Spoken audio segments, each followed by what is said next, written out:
After the release of TMNT the arcade game, the Turtles franchise looked to be riding an all-time high, with the Playmates toy line pumping out new mutants to coincide with each new season of the animated series. We would eventually wind up with a rogues gallery of villains that could arguably rival even the mighty city of Gotham. With various twists and takes on these beloved characters, the question that remained on the mind of every Turtle fan would be just whom or what was gracing the arcade and home market scene next. The NES was the gift that kept on giving, and although the mighty Super NES would be out by the holiday season of '91, that didn't stop Konami from serving us up another helping of the 8-bit variety for our mighty Nintoaster. Where many developers moved on to bigger and badder things, Konami learned through experience that flashy new toys weren't entirely everything. There was still demand for the NES, and they knew there was still a lot left under the hood. Thus, bringing us back to today's escapades, where we can now showcase the real raw power locked away inside this baby, taking our legendary Teenage Turtles on one last ride across the 8-bit Titan, delivering us a holy trilogy that would go down in the record books as one of the most legendary three-peats. Now, I know a good majority of 90s kids joining me today can relate when I say we had to choose wisely when acquiring these tiny gray relics. This was easily a $60 purchase in '91, so divide that by a weekly allowance and the mathing will fill in the rest. Unless you ran an illegal candy and trading card distribution during classroom hours, cash for NES games were few and far between. It's why I passed on this little gem when I did. There was slim margin for error, folks. If you had purchased Mario's Time Machine, assuming you were going to be battling Koopas in time, sadly, you got bamboozled. If you've been here since day one, you know I spent my allowance on my Mega Man cards, so unfortunately, I wasn't saving shit from the Foot Clan until years later, when I got bit by a pesky little nostalgia bug. So, all I can say here and now is having the privilege to experience this in adulthood, I can safely say it's one of the best Turtles games in the franchise to date. But giving this a little nod here and now isn't going to cut it. We got a good deal of business here that needs to be addressed. Where does this fit canonically into our Turtles timeline? Well, I see a Triceraton on the cover, but I don't believe I found a single one in game. Which then begs the question, what exactly happened after the events of TMNT II? Well, rest assured, you don't gotta ask for answers twice, as I'm already on the case with eyes now locked on the prize. Well, prize being this manual, as we now look to the source material for answers, finding us now traveling back to the shell-shocking events which would come to be known as the Manhattan Project. Turtles 3 is a direct follow-up to the NES release of Turtles 2 Arcade, which acknowledges the events of the live-action movie as canon in the Konami timeline. With that said, when it comes to these storied events, I'm going to speculate on a few things here before moving forward. With Turtles 2 taking place directly after the first live-action movie, I'm going to assume that for timeline's sake, Turtles 3 occurred sometime after the events of Secret of the Ooze. The biggest takeaway here being the inclusion of Tokka and Rahzar as an established tandem. It should also be noted that Shredder has the capabilities to tap into his super state. This uncontrollable power caused Big Daddy Cool Diesel to tear his quad during his first encounter with the Turtles, as the city docks inevitably give way, collapsing beneath him where he met with his fatal demise, deep below the fallen debris. However, his portrayal here indicates otherwise, as Shredder at some point manages to pull himself up and out of the fallen remains, dragging himself back to the Technodrome, where he would now reflect long and hard on that ass whooping. With no sign of Big Kev in sight, the Turtles embrace the moment, booking their next staycation in no better place than the good old Sunshine State, way down south in beautiful Key West, Florida. However, due to the Shredder's exposure to that infamous green ooze, his body adopted over time, granting him an incredible healing factor. Feeling some type of way, he proceeds to kidnap poor April in the Turtles' absence. This latest April napping occurs during her latest news report, interrupted by a jaded yours truly, who now manages to pull off the greatest stunt in Foot Clan history. Just then, the earth surrounding the city begins to shake and the lands separate abruptly, hoisting the island of Manhattan up high into the sky. Shredder must have discovered a Mobian Master Emerald while universe hopping, because he somehow manages to take the entire city hostage as the Turtles now look to book the quickest flights home on a direct path back to New York. The Turtles now put foot to asses with their latest test across a pizza-powered quest to put old Shredder to rest, and believe me when I say, folks, it's one of the best. Turtles 3 doesn't look to reinvent the formula per se, it takes the foundations of its 8-bit arcade predecessor and refines the underlying concepts in a way that further complements our 4 green co-stars. Where these turtle boys were once identifiable by the sheer color of their bandanas, here their personalities shine through, with unique maneuvers that complement their legendary repertoires. In fact, Konami would make this a primary selling point right out the gate. You could sorta start to see the seeds being planted here for one hell of a fighting game. However, no one ever said convenience doesn't come without a price. Just like those fast passes at your local theme park, it's gonna cost you to execute down the stretch, losing 1 point of health per attempt. With that said, let's take a closer look at these smooth new moves to see for ourselves if these are going to be sufficient enough to handle our task at hand. To begin, we can safely say Splinter's hard work has paid off, as our fearless leader himself can now perform that all-new Cyclone Spin technique. Leo will extend his arms straight out to his sides, gripping his trusty katana blades as he whips up a devastating whirlwind offense, clearing a horde of circling foot in Hyrulean fashion. I mean seriously, where else would this technique originate from?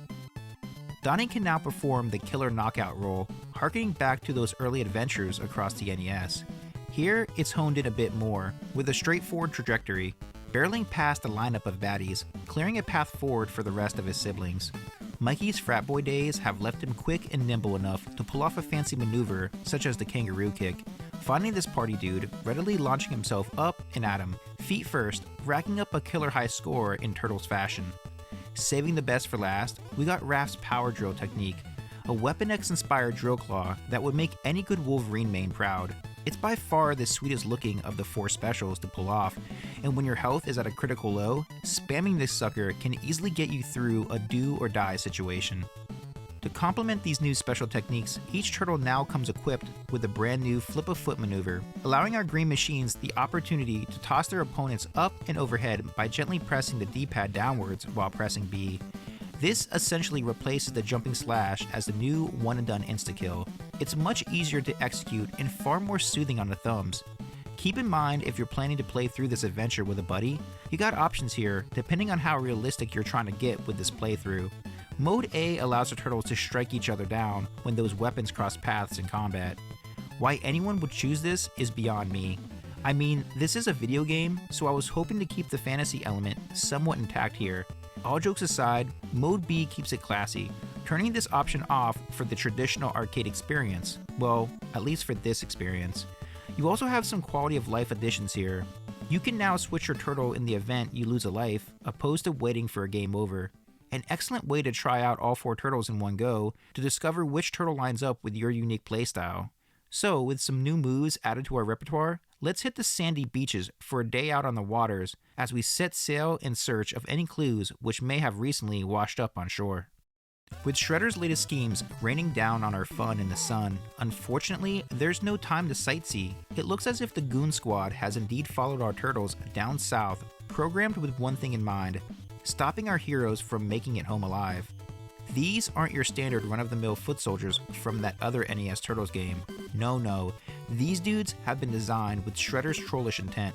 With that said, these might be the absolute best class of foot soldiers we've seen to date, each incarnation having their own unique personality traits about them. If they're not tossing sand at you like a beachside bully, they're being rowdy and destructive like a puberty-stricken teen separated from their mother. I can only imagine with the crazy stunts they're pulling off, that Shredder has molded each one in his own villainous image. Trekking across the golden sands of Fort Lauderdale Beach pretty much says it all, as things will quickly turn into an all-out brawlout as Rocksteady makes an Echo-sized entrance, now hell-bent on a rematch with the Turtles after that ass-whooping at April's apartment. He's far more aggressive here, roughing up the team with those signature shoulder tackles, only his speed and power is greatly ramped up. He will make it well apparent he's not here to participate in any beachside excursions. Well, his loss, because after serving up another helping of the shell-shocking variety, you hit your hoverboards with a big splash, catching some waves for a race across the wave pool. The scrolling segments captured here are quite impressive, along with the assortment of sequinized foot that put on an electrifying performance across the waters. Here, you bounce electrically charged beach balls back and forth, while the foot take to the air, chasing you across the waters to a luxury cruiser headed up the shoreline. Here you're running the Bullseye, who makes his Konami debut, stampeding along the upper decks and tearing apart the infrastructure to gain an upper hand. It's moments like these that find me appreciating the tiny details, as the design team took full advantage of the foreground and background assets, creating a greater sense of depth when telling the complete story here. As the turtles reach each new destination, the areas themselves create their own narrative. This is done through tiny cutscenes and scenarios the enemies find themselves in. The Brooklyn Bridge has seen better days, and the culprits behind the property damage aren't keeping things a secret. Bebop now rolls up in a sweet new Playmates ride.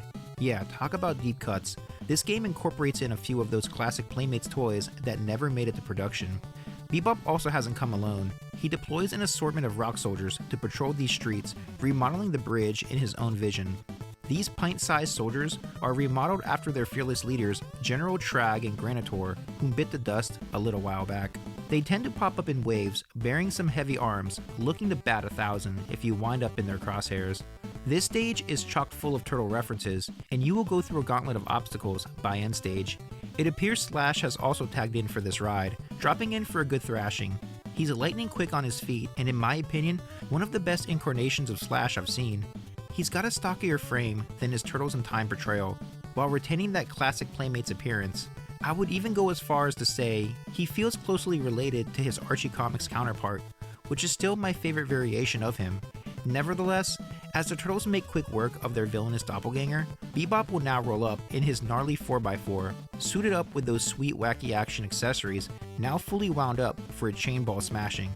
If you get too close, you're getting a big boot to the chest, so stay on your toes. Again, the Playmates marketing here is brilliantly integrated, and I'm sure every kid playing this was running to their local Toys R Us shortly after to cop the latest Bebop figure.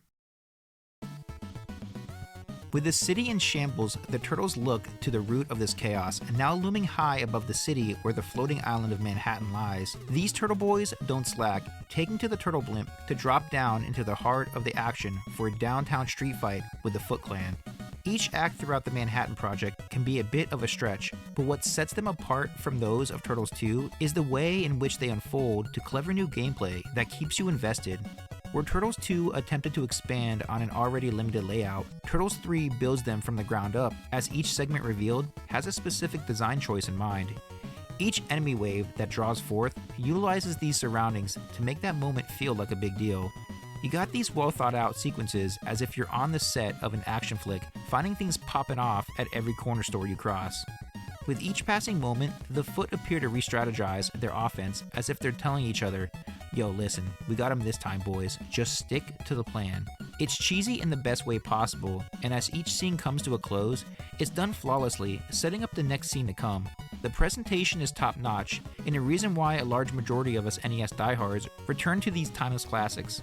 Sometimes it's not about the flashy new graphics and high-budget productions. Maybe we just need a creative take on a proven formula for a fun afternoon out with some good friends. Taking back the streets of Manhattan finds the Turtles below ground, where the sewers are overrun with some dastardly activities. Well, it looks as if Baxter has upgraded his Mouser production with some raptor-sized ride-on models. Not only do they eat rodents, but potentially human-sized turtles. The Foot Clan down here are definitely on one, as they start sliding on their knees, twerking and gyrating about, pouring that good sewer honey all over themselves. Seriously, I'm not too sure what this maneuver is called. The tide soon rises down here in the deepest parts of the underground as a killer croc slithers on land, looking for a good meal. Leatherhead is quite the fight. He's got a heavy barrel shotgun that fires off a spread shot in multiple rounds. He's notorious for his swift counters, so any aerial attacks will be punished by his tail whip that's damn near unblockable. I always struggle with this fight, and if you get too ahead of yourself, you will constantly be punished. Many of these fights will reward you for your patience, and Leatherhead is the fight that showcases what's to come. With Manhattan now secure, the Turtles set their sights on rescuing April, now located deep inside the Technodrome. The old dome has undergone a bit of an interior remodel since our last visit. It's still decked out in the classic metallic decor, but we got a few new faces to contend with upon arrival. It appears as if Shredder designed a new line of robots to coincide with the Foot Clan soldiers. They almost got that Fugitoid build about them, and if you don't approach them with caution, you're eating a hefty assortment of shells. There's also these brand new assembly lines where the Foot is being manufactured in mass quantities, so by the time they hit the test market, everyone will be able to afford one.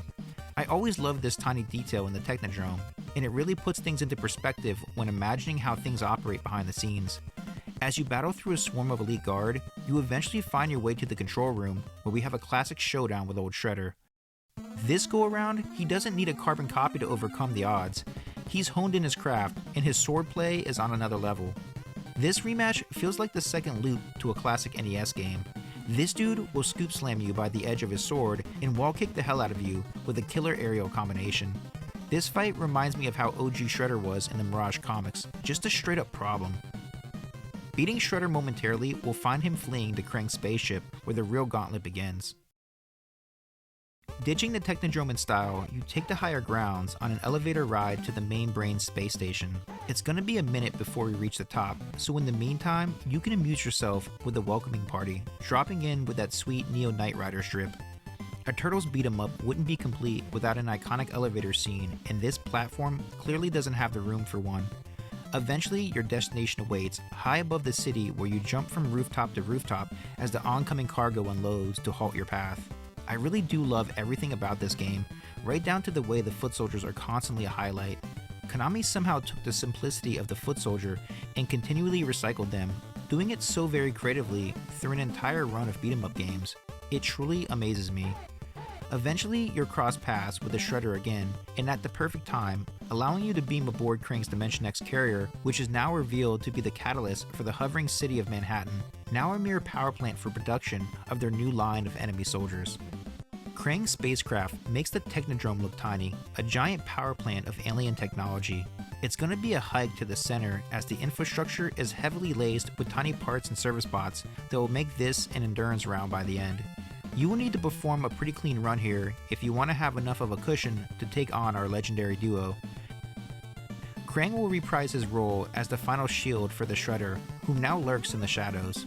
He can quickly detach from his torso for a tag team offense, controlling both halves equally. Have one turtle focus in on the upper half, while the other on the lower, weaving about to keep Krang from kicking a field goal right between your eyes. Krang's got a few new weapons to complement his arsenal, looking to run you down with his heavy-handed hammer. If you can manage to hold strong, you will take this big bitch offline, powering down the craft's defenses, leaving it down to just you and the Shredder.